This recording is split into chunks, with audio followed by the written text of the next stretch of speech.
Hello, welcome back to the channel. Today you actually join me at the side of a main road because we are going on a field trip. Now I've been really excited about this thing, or this place. I'm not going to tell you where we're going until we get there, but I'm bringing you along for the ride, so come and enjoy it with me. I'm sure you'll like it, and it also ties into what we've been doing recently as well. So let's get on the road, let's get there, let's have a day out. Right, here we are. We are at Tomcat Motorsport.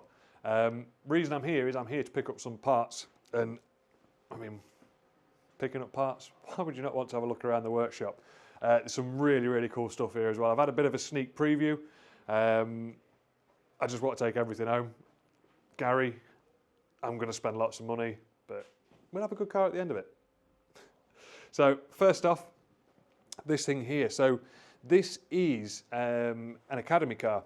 So Tomcat Academy car, and what they've been telling me is, so this is, it's still a kit car, but rather than having to build the whole thing from scratch, they actually supply it pretty much as a rolling frame with a lot of the bigger stuff already pre-installed, and you can sort of have this as much or built as much or as little as you want. And the whole aim behind this is to try and get more people involved in the sport. So same concept of what we're trying to do, but when it comes to buying your vehicle, you still get the pleasure of putting it together, but you're not actually having to do it completely from scratch. So for people that are probably a little bit less mechanically minded but still want to have that experience, one of the Academy cars is phenomenal for that. What else have they got? I'm just wandering around this place on my own like I own it. This as well.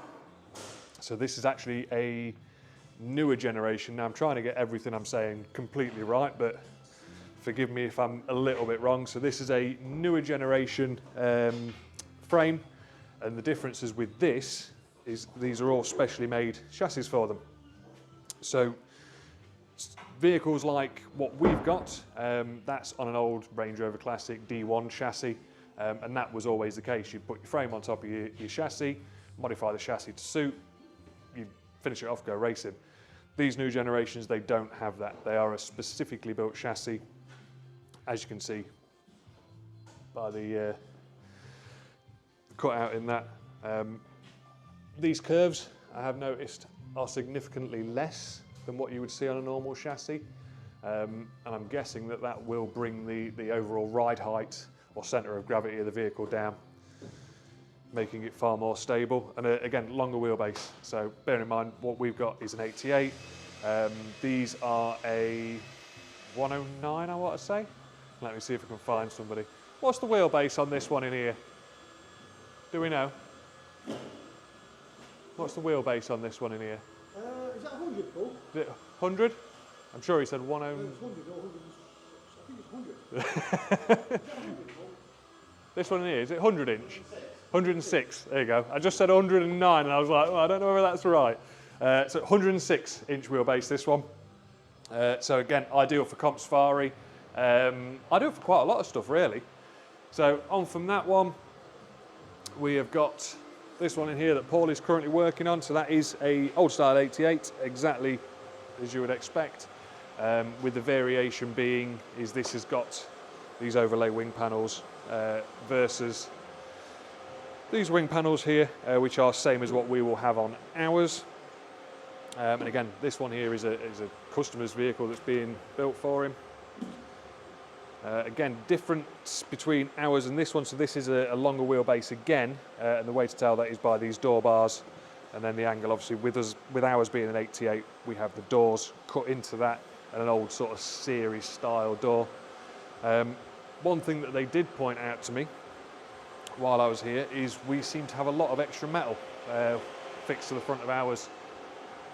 Not really entirely sure why. I think it's something to do with the previous driver and the way he drove. So I'll show you on this one. So this here, so we have this bar on here. We're missing that little bar, but we weirdly have a whole frame that's built up and added onto that. So that is something that we are going to have to address when we come back. To get the wings to fit exactly as we want them to, we are going to have to cut a lot of that metal off, welding them to corner bars, and fingers crossed everything should fit from that point. But yeah, awesome day. Got to see some really cool stuff. And yeah, if you need anything, give the guys down here a shout. Loads and loads of parts in stock, and they've got some really cool projects that they're on with that even I can't discuss with you guys. But give them a follow on Facebook. They do have a Facebook page. And yeah, thank you very much for watching. We'll see you on the next one.